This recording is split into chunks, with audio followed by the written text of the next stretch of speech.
મંગલાચરણ ચિંતા સંતાન હંતારો યત્પાદામૃજને નવ શ્રિયાનંદાન્નિજાતાન્યં પ્રણમામિ મુહુર્મુહુર્ તદનુગ્રહતો જંતુ સર્વદુઃખાતિગો ભવે તમહં સર્વદા વંદે શ્રીમદ્વલ્લભનંદનમ અજ્ઞાનતિમિરાન્ધસ્ય જ્ઞાનાંજનશલાકયા ચક્ષુરુન્મીલિतं येन तस्मै श्रीगुरवे नमः नमामि हृदये शेषे लीलाक्षीराब्धिशायिनं लक्ष्मीसहस्रलीलाभिसेव्यमानं कलानिधिं चतुर्भिश्च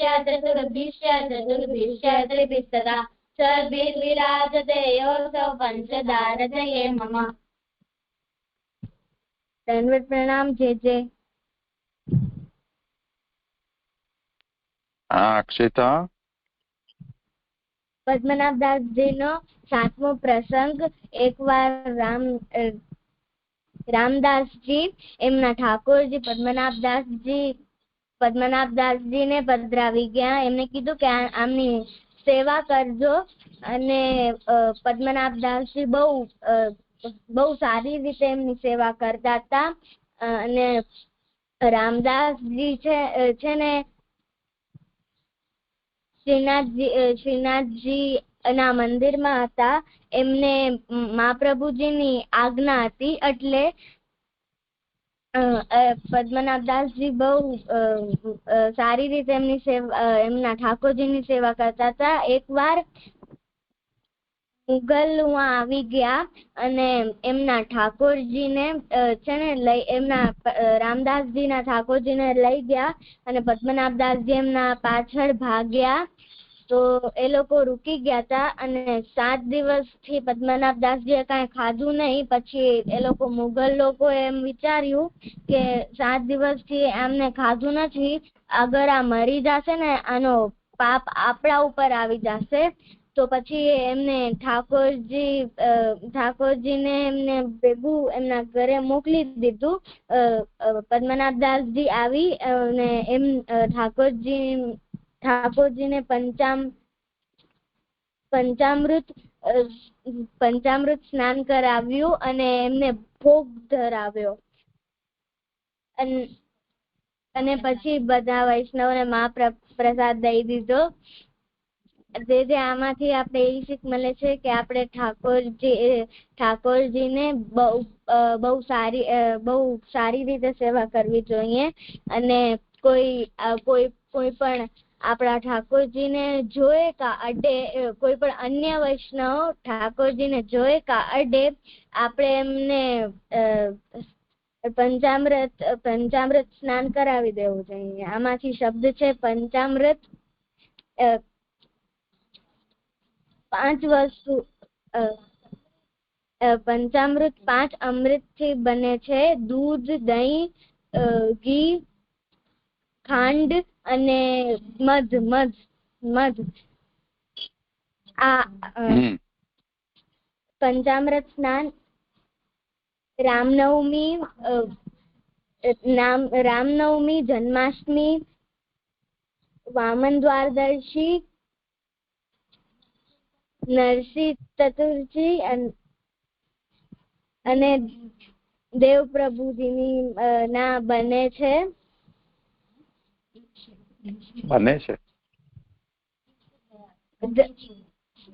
અને એમને સ્નાન કરાવે છે।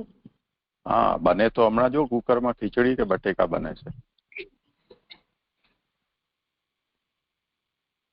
છે ને અક્ષિતા, બને છે ને અક્ષિતા? શું બને છે કુકરમાં? ખબર નહીં। અચ્છા, કઈ વાંધો।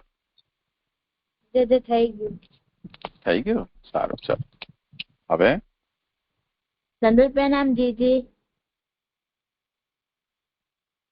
હા પૃથ્વી,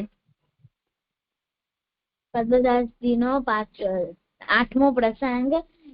જયારે પદ્મદાસજીના ઠાકોરજીને મોગલ લઈ ગયા હતા ત્યારે પદ્મદાસજીએ 7 દિવસ સુધી કઈ ખાધું નતું અને પીધું પણ નતું। તો રામદાસજીએ પણ કઈ ખાધું પીધું નતું। આ તો પછી પદ્મદાસજીને ખબર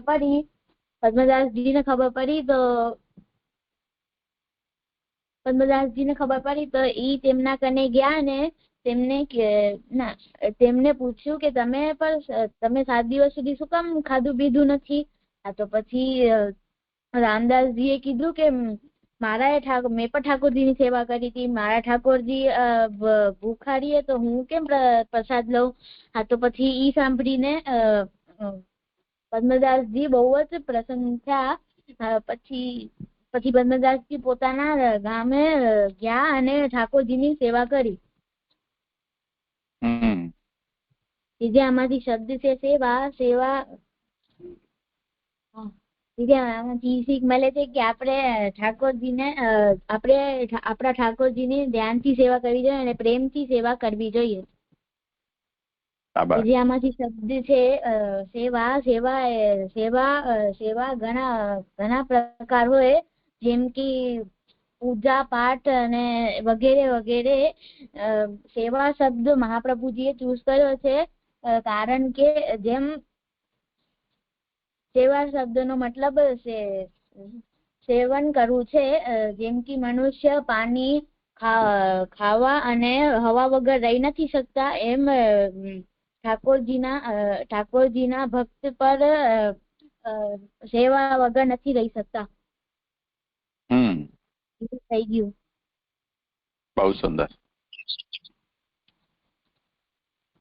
એ જે મેં કીર્તન કર્યું છે. હા, બહુ સારું. સંભળાવો.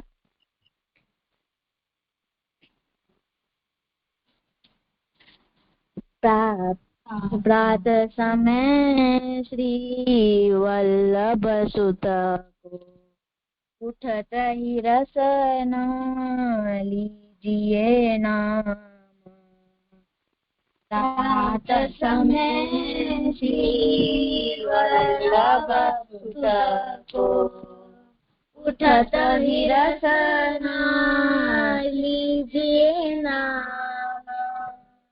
आनंदकारी प्रभु मंगलकारी अशुभ हरण जन पूजन काम. प्रात समय श्री वल्लभ सुत को उठत ही रसना लीजिए नाम. आनंदकारी प्रभु मंगलकारी अशुभ हरण जन पूजन काम. प्रात समय श्री वल्लभ सुत को उठत ही रसना लीजिए नाम. इहलोक परलोक के बंधु वो कही सके हारो गुणगाम. इहलोक परलोक के बंधु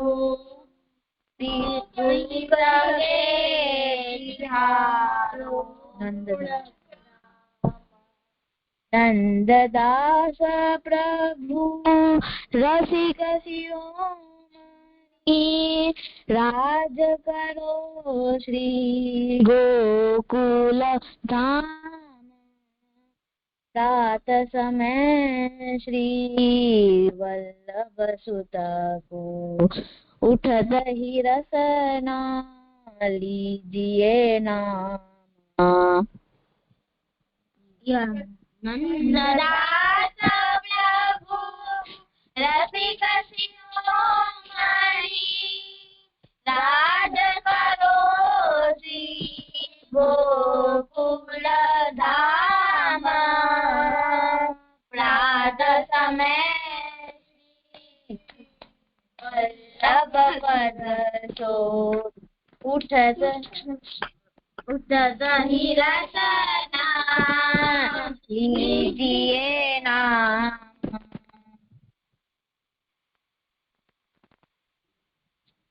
થઈ ગયું. થઈ ગયું, બહુ સુંદર.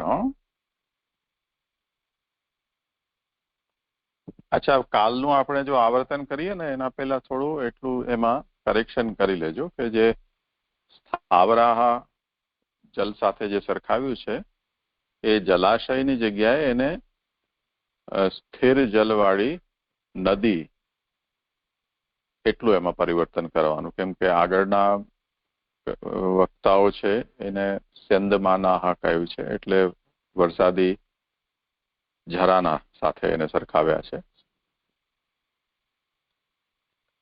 અને આની અંદર સ્થિર જલવાળા છે પરંતુ વહેતું પાણી છે, એટલું એમાં કરેક્શન કરી લે. બાકી બધું યથાવત છે.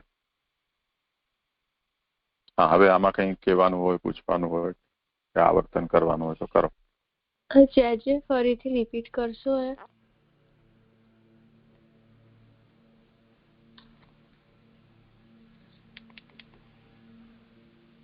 એટલે શું રિપીટ કરવાનું છે?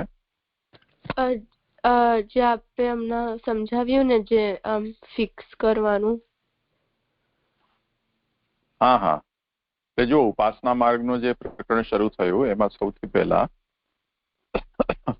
ઝાકળના જલ સાથે સરખાવ્યા કે જે અનેક દેવોની ઉપાસના કરનારા છે એવા પ્રવક્તાઓ જ્યારે ભગવાન શ્રી કૃષ્ણના ગુણોનું ગાન કરે છે તો એમના ભાવો ઓસના જલ સમાન છે, ઝાકળના પાણી સમાન.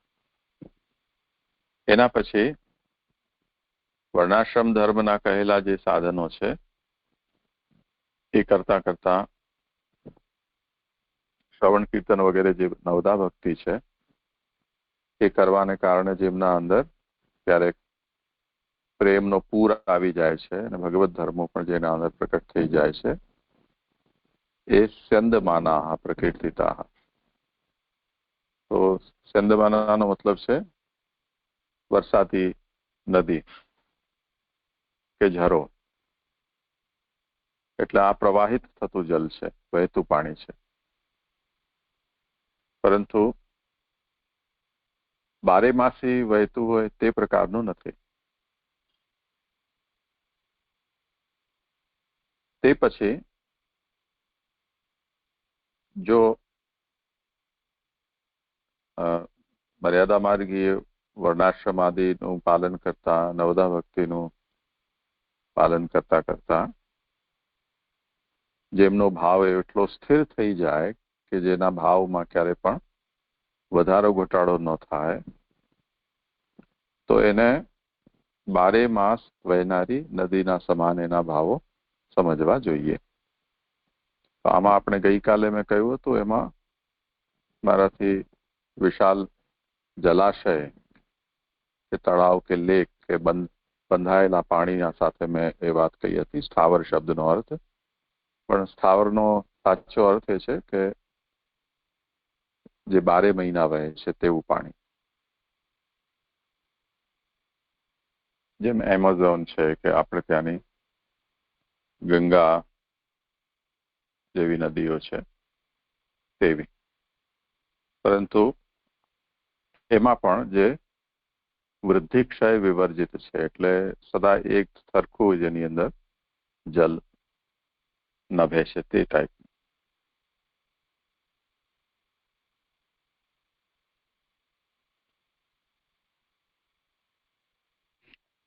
જી જય જય, હવે સમજાયો. હું હવે ગઈકાલના અધ્યાયનું આવર્તન કરું છે. હા, કરો.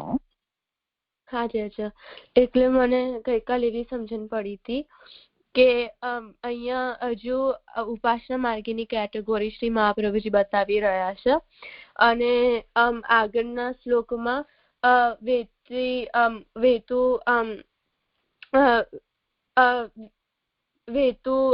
નદીનું સમજાવી રહ્યા, વરસાતી નદીનું સમજાવી રહ્યા હતા શ્રી મહાપ્રભુજી. જેમાં ફોર્સ આવે ત્યારે એમનો ભાવ, એમનું પ્રેમનું પૂર આવે છે, અને જ્યારે ફોર્સ બંધ થઈ જાય તો એ પ્રેમ પછી એકદમ ધીમો થઈ જાય છે. પણ અહીંયા હવે આ શ્લોકમાં શ્રી મહાપ્રભુજી સમજાવી રહ્યા છે કે સ્થાવર જળાશય ના સમાન પ્રવક્તાઓ. એટલે જેવી રીતે જે સ્થાવર જળાશય એ 12 માસ વહેતું હોય અને આ 12 માસ વહેતું હોય છતાં પણ એમનું જે જળનું લેવલ છે કોઈ દિવસ વધતું નથી અને કોઈ દિવસ ઘટતું નથી, એટલે એક સમાન જ રહેશે. તેવી જ રીતે અને જલાશય શબ્દનો પ્રયોગ કરવાનું અવોઇડ કરો, નહીં તો ગડબડી થશે. જલાશય શબ્દ મોટે ભાગે જેની અંદર પાણી ભરેલું રહેતું હોય એવું ડેમ કે મોટો લેક કે કૂવો એના માટે વાપરી શકાય. નદી માટે જલાશય શબ્દનો પ્રયોગ બહુ પ્રચલિત નથી. તો અહીંયા આપણને 12 માસ વહેતી નદી શબ્દનો જ પ્રયોગ કરો. જી છે. એટલે અહીંયા જે સ્થાવર નદી હોય એનું એવું અહીંયા સમજાવી રહ્યા છે. એટલે જે નદી જે 12 માસ વહેતી હોય અને એનામાં કોઈ દિવસ જળનું લેવલ કોઈ દિવસ વધતું નથી કે ઘટતું નથી, એક સમાન જ રહેશે. તો એવી જ રીતે આ જેમના જે પ્રવક્તામાં કોઈનો પ્રભાવ ના પડતો હોય, એમના ભાવમાં વૃદ્ધિ કે ઘટાડો ના થતો હોય અને ઓલવેઝ એમની મર્યાદામાં જ રહેતા હોય, એવા પ્રવક્તાઓ આવા સ્થાવર નદીના સમાન છે. એટલે એમનો ભાવ એક સરખો જ રહેતો હોય છે. કોઈ અને આ એના કારણે છે, કારણ કે ઓલવેઝ એમની મર્યાદામાં જ રહેતા હોય છે. એમની મર્યાદા કોઈ દિવસ છોડતા નથી, એટલે એમનો ભાવ પણ કોઈ દિવસ વધતો નથી હોતો કે ઘટતો નથી હોતો. એટલે આવા પ્રવક્તાઓ એવા સ્થાવર નદીના સમાન ગણાય છે. અને આપણે એવું સમજ્યું હતું કે આ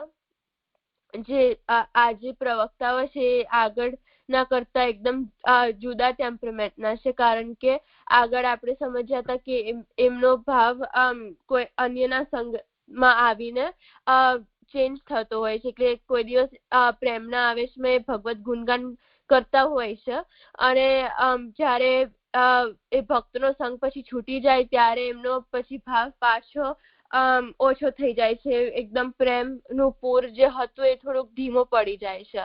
પણ આ જે પ્રવક્તાઓ છે એમના ભાવ એક સરખા જ રહે છે. કોઈ દિવસ એમનો વધારો નહીં થતો કે ઘટાડો નહીં થતો. જેવી રીતે 12 માસ જે સ્થાવર નદી વહેતી હોય એવી જ રીતે એમનો પણ 12 માં એમનો પણ ભાવ એક સરખો જ રહેશે, એવું સમજીતી છે.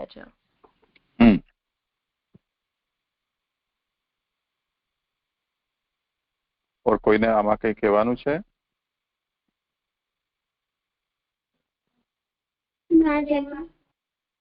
સારું, તો હવે આગળનું જેમને કરવાનું હોય. જી ચાચા. નાદેયભ્ય સ્વાહા વચનમાં કહેલા જડ જેવા ઉપાસના માર્ગીય મોક્ષગામી પ્રવક્તાનો ભાવ. અનેક જન્મ સંસિદ્ધા જન્મ પ્રભૃતિ સર્વદા સંગાદિ ગુણ દોષાભ્યામ વૃદ્ધિક્ષયુતા ભુવિ નિરંતરો ગમ્યુતા નદ્યસ્તે પરિકીર્તિતા. અર્થ: અનેક જન્મ વડે સારી રીતે સિદ્ધ અને જન્મથી જ લઈને હંમેશા સત્સંગ અને દુસંગને લીધે ગુણ અને દોષ વડે તેમની બુદ્ધિ અને ક્ષીણતાવાળા અને નિરંતર જન્મ લેવાવાળાનો ભાવ નદીની તુલ્ય છે. એટલે જે મને આમાં એટલી સમજણ પડે છે કે જે પ્રવક્તાઓ ફરીને ફરી જન્મ લેવા વાળા હોય છે, એટલે નિરંતર જન્મ લેવા વાળા હોય છે અને એમનો ભાવમાં એવો વધારો ને ઘટાડો થતો હોય છે, કારણ કે કોઈના સંગમાં આવી કોઈ દિવસ જયારે સત્સંગ કરતા હોય કેવા તપ કે ધ્યાન એવા જે સ્થિતિમાં હોય ત્યારે એમનો ભાવ એકદમ શુદ્ધ બની જાય છે. પણ જયારે કોઈ દુસંગ આવી જાય તો એમનો ભાવમાં દોષ આવી જાય છે, એટલે એમના ભાવમાં એવો વધારો અને ઘટાડો થાય છે. જેવી રીતે જે નદી હોય છે તો એ તાપમાં જળનું લેવલ થોડુંક ઓછું થઈ જાય અને જયારે બહુ વરસાદ પડે કે એવું થાય ત્યારે એ નદીનું લેવલ વધી જતું હોય છે. એટલે જેવી રીતે નદીના લેવલમાં એવો વધારો અને ઘટાડો થતો હોય છે, એવી જ રીતે એમના ભાવમાં પણ એવો વધારો અને ઘટાડો થતો હોય છે. જેમના એવો દુસંગ આવી જાય તો એમનો ભાવ એકદમ દોષવાળો બની જાય છે. પણ જ્યારે સત્સંગ કરે કે એવું એવો તપ કે ધ્યાન કરતા હોય છે ત્યારે એમનો ભાવ એકદમ શુદ્ધ બની જાય છે અને એમનો ભાવ એકદમ સ્થિર રહેતો હોય છે. પછી દુસંગ આવી જાય તો પાછો એવો ઓછો થઈ જાય છે અને દોષવાળો બની જાય છે, એવું સમજી દીધા છે. અચ્છા અચ્છા. और કોઈને કેવું છે કઈ?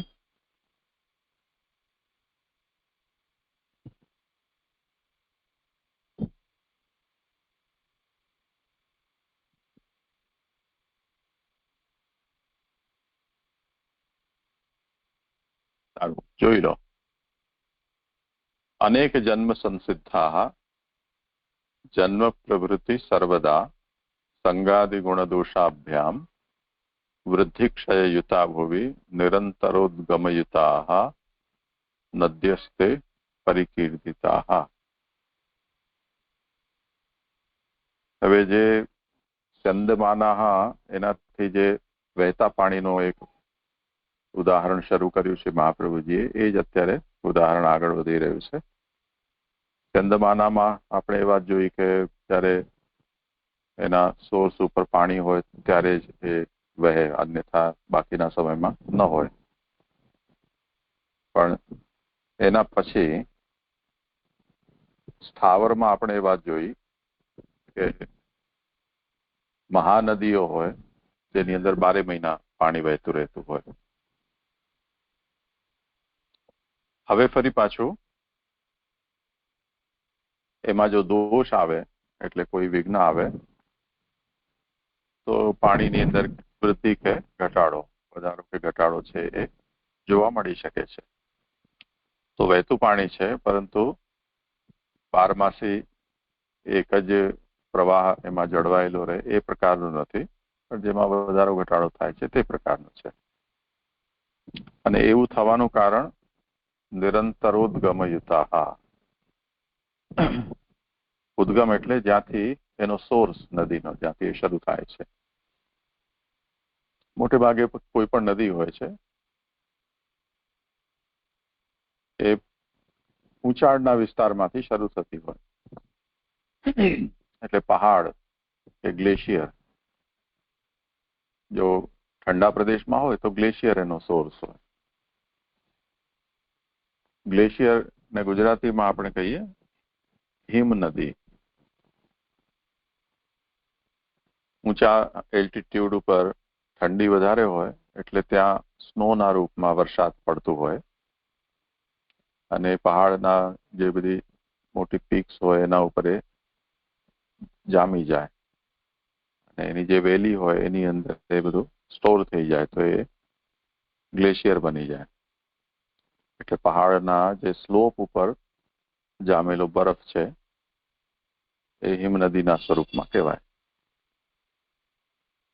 ઉપરના લેયર છે એમાં ઠંડક હોવાને કારણે ત્યાં બરફ વધતો જતો હોય અને ફિક્સ હોય, અને નીચેના ભાગમાં થોડી ગરમી હોય એને કારણે અંદરથી એ પીગળતું જતું હોય.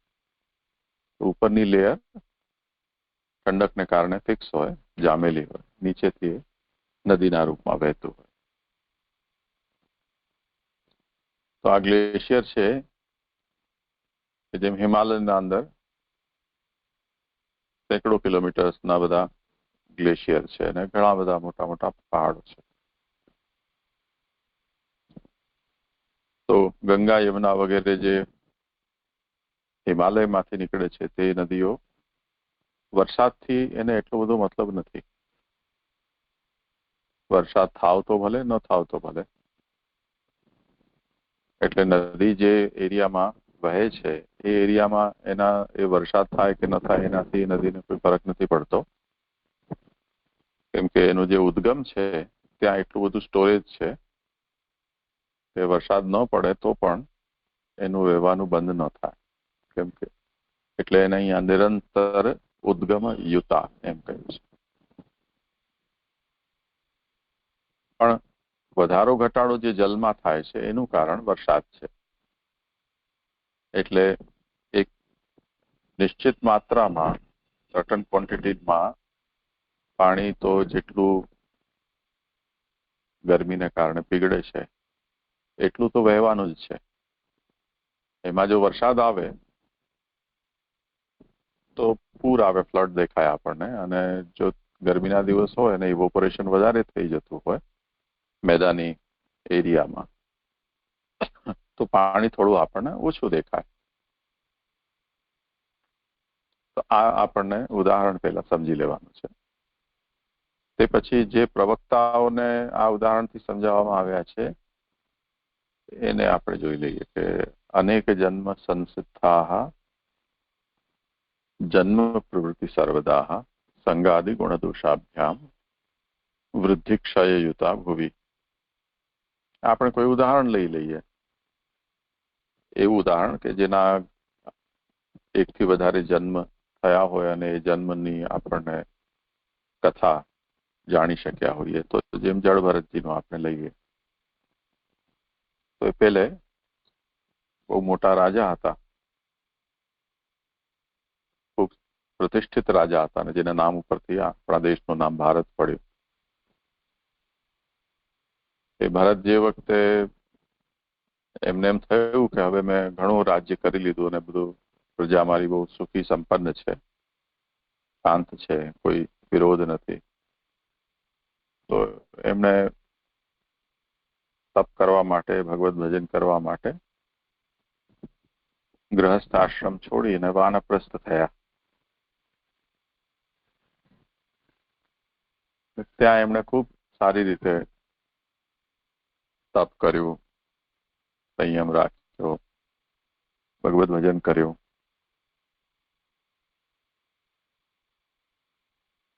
પણ એમને કોઈ એક હરણી એના પાછળ એનો શિકાર કરવા માટે કોઈ હિંસક પ્રાણી પાછળ પડ્યું હતું. એનાથી બચવા માટે એણે નદી ઉપરથી છલાંગ લગાવી. એ વખતે એ ગર્ભવતી હતી, એના પેટમાં બચ્ચું હતું.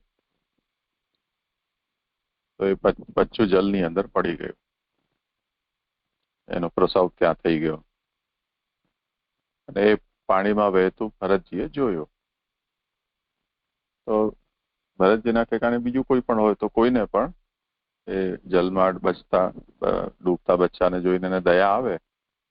તો ભરતજીને પણ દયા આવી, એમણે બચ્ચાને બચાવ્યું. હવે એની માતા તો ત્યાંથી ચાલી ગઈ કે મરી ગઈ, જે હોય તે. બચ્ચું એકલું રહી ગયું અનાથ. એટલે ભરતજીએ એનો બીજો કોઈ આશ્રય હતો નહીં, એટલે એને પાલી પોષીને એને રક્ષા કરી, એને ખવડાવતા પીવડાવતા. એમ કરતા એમનું મન એ બચ્ચામાં એમને લાગી ગયું. આ સંગ દોષ છે એમનો. તો જે ભરત આખા ભારત વર્ષ જેમના નામ ઉપરથી આપણા દેશનું નામ પડ્યું, એમનું એટલું મોટું સામ્રાજ્ય જેમણે છોડ્યું, એટલા મોટો સંઘનો જેમણે ત્યાગ કર્યો, એ હરણના બચ્ચામાં અટવાઈ ગયા સંઘમાં. તો એટલું મને એમના અંદર એનું લાગી ગયું કે તે વખતે ભગવદ ઈચ્છાથી એમનો મૃત્યુનો સમય આવ્યો અને ત્યારે એમનું મન ભગવાનમાંથી હટીને અને એ હરણના બચ્ચામાં જ લાગેલું રહ્યું કે મારા પછી આનું શું થશે, કોણ ધ્યાન રાખશે. એવું કરતા એમનો દેહ છૂટી ગયો. તો એક જન્મ એમનો ગયો. પછી જયારે અંતિમ સમયમાં આપણું મન જેમાં હોય એવું બીજો જન્મ આપણો થાય, આવો એક સામાન્ય નિયમ છે.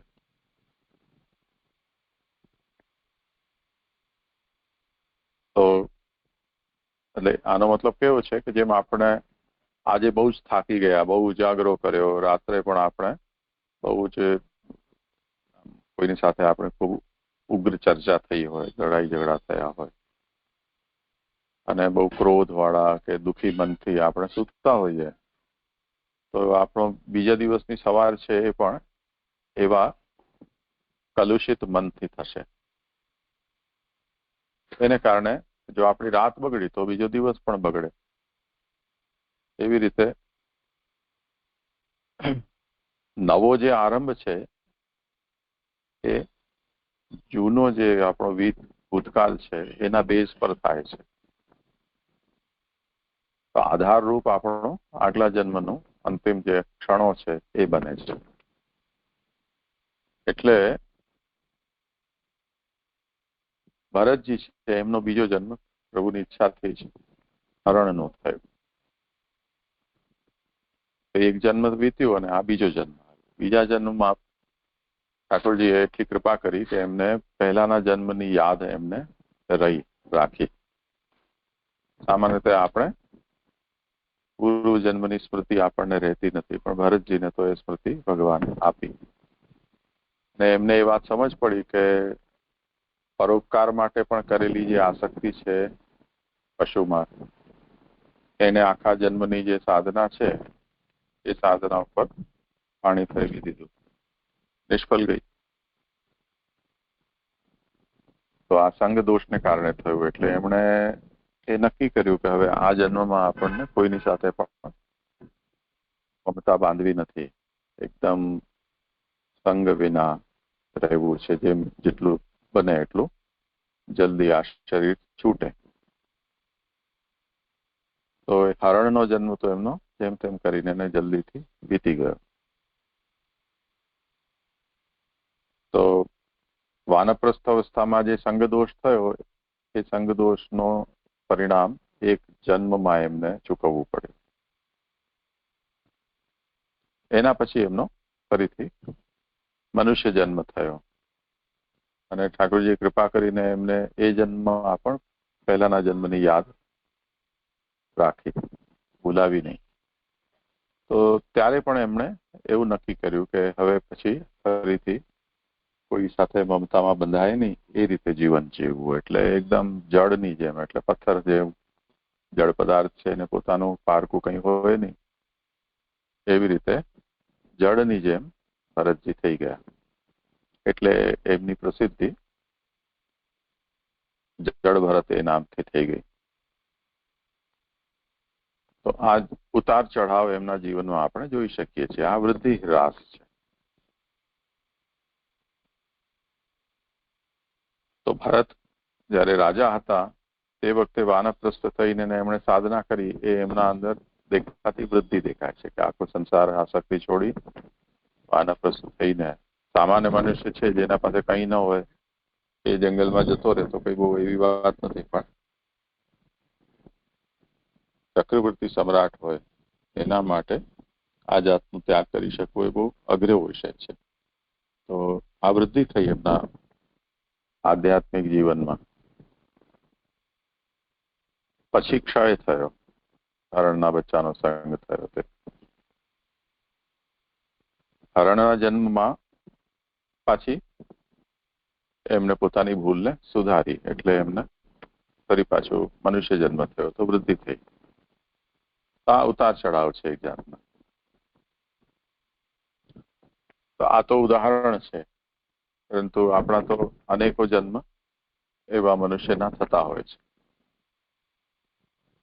કહેવા માટે 84 લાખ યોની છે એમ આપણે કહીએ છીએ, એનાથી પણ વધારે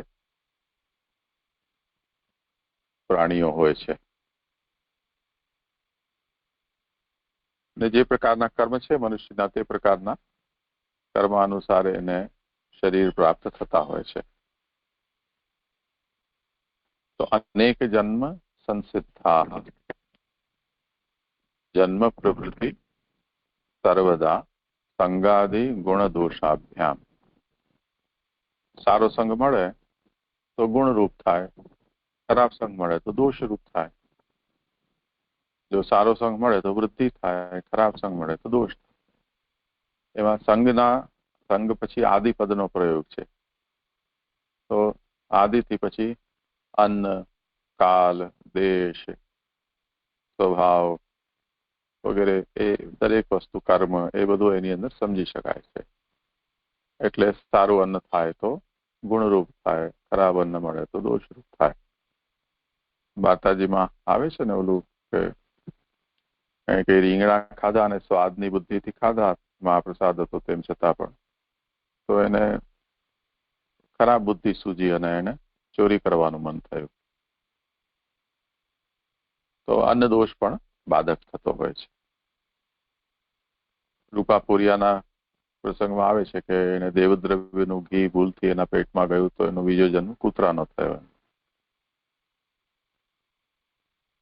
ગોવિંદાસ ભલ્લાના પ્રસંગમાં પણ આવે છે કે એમને દેવદ્રવ્યનો પ્રસાદ હું કેમ ખાઉં, તો એ ભિક્ષા માંગી અને અલગથી પોતાની રસોઈ કરીને એને ભોજન કરતા. તો એવી રીતે કોઈ અન્ન દોષથી પણ મનુષ્ય છે એના મનમાં અંતર પડી જાય છે. કાલવશ પણ થાય છે. સમય દરેકનો અવસ્થાજન્ય હોય છે. જેમ આપણા નાના બચ્ચાઓ છે જેમને કોઈ વિષયનો સારા ખરાબનો વિવેક નથી હોતો, તે વખતે એમના જે ક્રિયાકર્મ વગેરે હોય છે તે નિર્દોષ રૂપથી હોય છે. તે પછી થોડો વિવેક આવ્યા પછી યદિ એનાથી સારું ખરાબ થાય છે તો પછી મા બાપ છે કે સ્કૂલમાં છે એ લોકો એમને પનિશમેન્ટ આપે.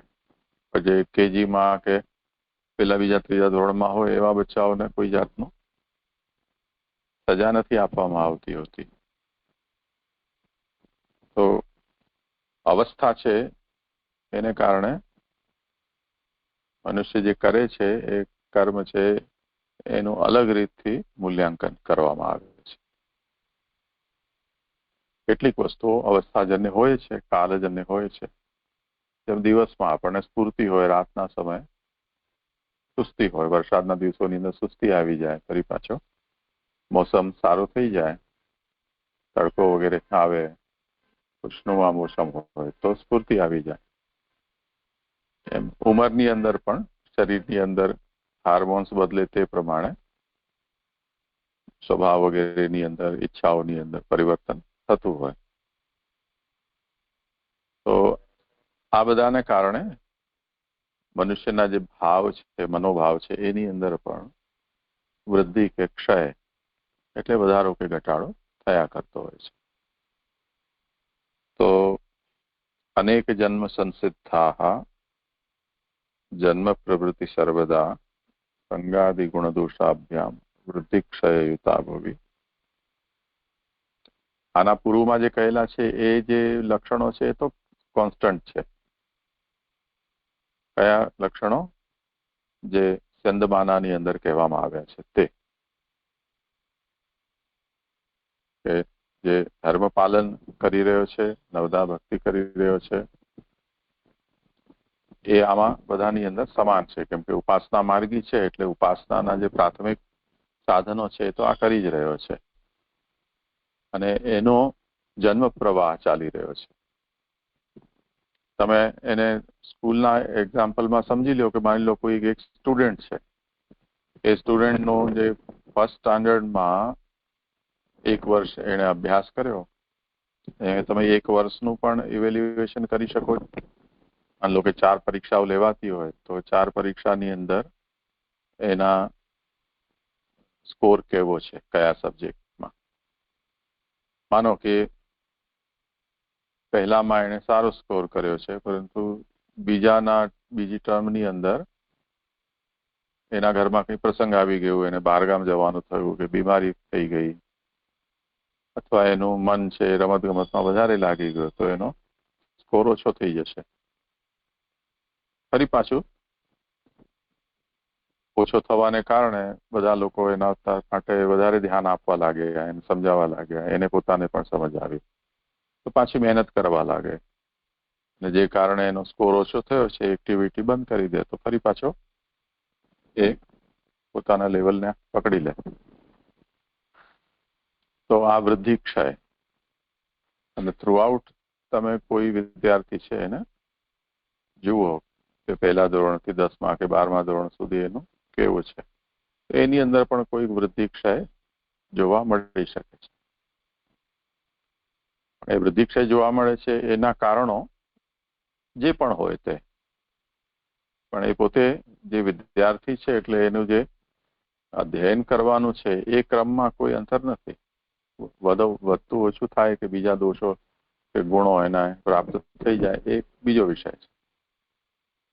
તો સાધનાદિ પ્રકારેણ નવદા ભક્તિ માર્ગતઃ, આ જે આગળ કહેલી વાત છે એ બધાને લાગુ પડશે. વર્ણાશ્રમાદિ ધર્મનું એ પાલન કરી રહ્યો છે, નવદા ભક્તિ કરી રહ્યો છે. એવું કરતા અનેક જન્મ વીતી રહ્યા છે, એમાં એને કોઈ જન્મમાં સારો સંગ મળ્યો તો એની વૃદ્ધિ થઈ, કોઈ જન્મમાં કોઈ સંગ ન મળ્યો તો જે સ્થિતિ છે તેમાં એ ટકી રહ્યો, કોઈ જન્મમાં એને ખરાબ સંગ મળ્યો તો એના કારણે એનો ક્ષય થયો. તો જે વૃદ્ધિક્ષય વગરનો છે એ સ્થાવર જલના સમાન છે, એટલે બારેમાસી વહેતી નદીના સમાન છે, જેમાં કોઈ વધારો ઘટાડો થતો નથી. અને જેમાં સંગ વગેરેના કારણે એના ગુણદોષોમાં પરિવર્તન જલ્દી થઈ રહ્યું છે, તો તે વૃદ્ધિક્ષય યુતા ભૂવિ, એ વૃદ્ધિક્ષય વાળો છે. પરંતુ કેમ કે એનો જે પ્રવાહ છે અનેક જન્મથી વર્ણાશ્રમ ધર્મ પાલન સાથે સાથે નવદા ભક્તિ ઉપાસના, એ બંને સાધનો એના જળવાઈ રહેલા છે, એટલે એ નિરંતર ઉદ્ગમયુતા છે. એટલે એનો સોર્સ હજી ચાલુ છે, સોર્સ બંધ નથી થયો. એ કારણે એનો પ્રવાહ અટકશે નહીં, પણ સંગ વગેરેને કારણે જે કંઈ પણ થોડું ઘણું અપડાઉન આવશે એ જોવા મળશે. એ રીતે ઉપાસના માર્ગી મોક્ષકામી જે પ્રવક્તાઓ છે એમના ભાવોની અંદર પણ આ રીતે સમજવું કે જે લોકો અનેક જન્મોથી ધર્મ સાધના ભક્તિ સાધના બંને કરી રહ્યા છે, એમના અંદર એક લેવલ ભાવનું એમનું જળવાયેલું રહે છે. અને એની અંદર જો સત્સંગ પ્રાપ્ત થાય, સારો કાલ પ્રાપ્ત થાય, તો તે સ્થિતિમાં થોડી વૃદ્ધિ પણ જોવા મળે છે. અને જો દુસંગ પ્રાપ્ત થઈ જાય કે પ્રતિકૂળ કાલ આવી જાય તો એમના ભાવની અંદર ક્ષય પણ જોવા મળે છે. તો આ પ્રવક્તાઓ છે ને, જેની અંદર વૃદ્ધિ કે ક્ષય થાય છે જલના પ્રવાહમાં, તે પ્રકારના વૃદ્ધિ ક્ષય વાળા ભાવ વાળા સમજવા. સમજાયું?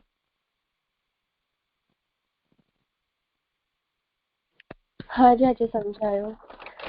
મને એવી સમજણ પડી કે એવા થોડાક નદી હોય છે કે જેમાં વધારો અને ઘટાડો થતો ના હોય, કારણ કે એમનું જે સોર્સ હોય એ એકદમ સ્ટોરેજ વાળું હોય, એટલે એ વરસાદ પડે કે ના પડે છતાં પણ એ વહેતું જ રહે છે. પણ એવા થોડાક નદી હોય છે કે જેમાં એવું ના હોય, તો વરસાદના કારણે એમના જલના લેવલમાં એવા વધારો અને ઘટાડો થતો હોય છે. તો આ જે પ્રવક્તા આ શ્લોકમાં જે આ શ્લોકમાં જે શ્રી મહાપ્રભુજી સમજાવી રહ્યા છે પ્રવક્તાઓ, તો એમના અનેક જન્મો થતા હોય છે.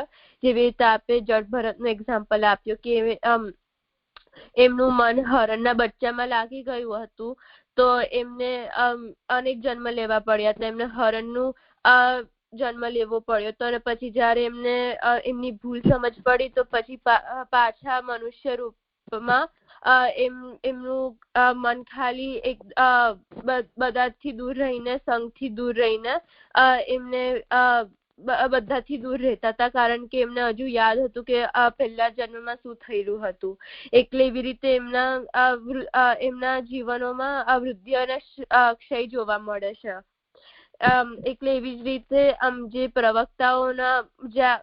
પ્રવક્તાઓ આ શ્લોકમાં સમજાવી રહ્યા છે શ્રી મહાપ્રભુજી, એમનો અનેક સંગ દોષના કારણે એમના ભાવોમાં વૃદ્ધિ અને ક્ષય થાય છે. એટલે જે ઉપાસના માર્ગી તો બધા ઉપાસના માર્ગીમાં તો નવધા ભક્તિ અને વર્ણાશ્રમ ધર્મ તો કરવું જ પડે છે, તો જ ઉપાસના માર્ગી કહેવાય. તો આ બેસિક ક્વોલિટીઝ છે. પણ એમના ભાવોમાં આ વૃદ્ધિ અને ક્ષય થાય છે સંગના કારણે. એટલે સારો સંગ મળી જાય તો એમનો ભાવની વૃદ્ધિ થાય છે, અને ખરાબ સંગ મળી જાય તો એમનો ભાવનો ક્ષય થાય છે, અને કશો સંગ ના મળે તો એકદમ સ્થિર રહેશે. એટલે આવી રીતે વર્ણાશ્રમ ધર્મ અને નવધા ભક્તિ કરીને અનેક જન્મો જે વિતાવે છે, તો એ સંગના કારણે એમના ભાવોમાં એવો વૃદ્ધિ અને ક્ષય થાય છે. જેવી રીતે આ નદીનું જે જલ જે છે એ બહુ તાપથી કે બહુ વરસાદથી એ વરસાદના કારણે જે જલમાં વૃદ્ધિ અને ક્ષય થાય છે, એવી રીતે આમના ભાવમાં પણ એવું થઈ શકે છે સંગના કારણે. એવું સમજી જાય.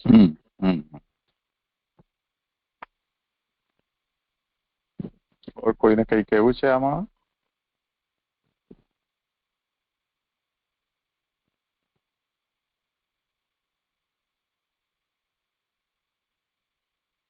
જે મને આમાંથી એવું સમજાયું કે જેમ અને આગળના શ્લોકમાં આપણે એવું જોયું હતું કે જે જીવો સ્થાવર હોય છે, જેમના ભાવો વધતા ઘટતા નથી, એવા પ્રવક્તાને સમજાયું હતું. એના પછી આવાળા શ્લોકમાં આ શ્લોકમાં અહીંયા આપણે એમ સમજાવે છે કે જે પ્રવક્તાનો ભાવ વધે ઘટે છે, કે જેમના ભાવમાં ક્યારેક એમનો સંગ કોઈક સારો સંગ એમને મળી જાય તો એમનો જે ભાવ છે એ શુદ્ધ થાય છે, અને વધારે એમને પ્રોફિટ થાય છે.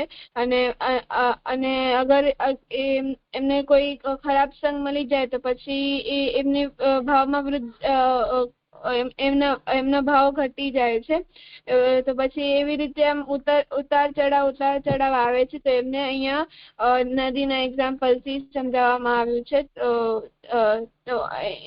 તો જેમ નદીમાં ઉતાર ચઢાવ આવતા હોય છે, એવી રીતે આવા જીવોમાં પણ આવતા હોય છે, આવા પ્રવક્તાઓમાં પણ આવતા હોય છે. એ જે મને એવું સમજાયું. હા, ઠીક છે. ઓર કોઈને કેવું છે કઈ?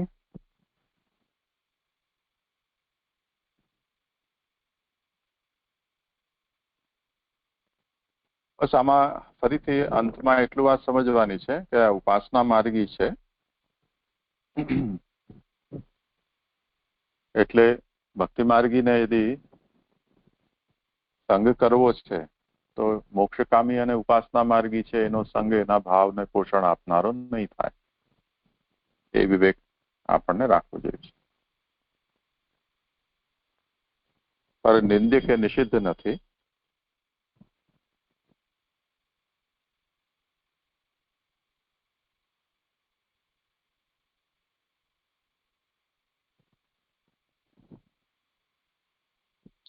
સારું, ચલો આજે અહીંયા વિરામ રાખીએ.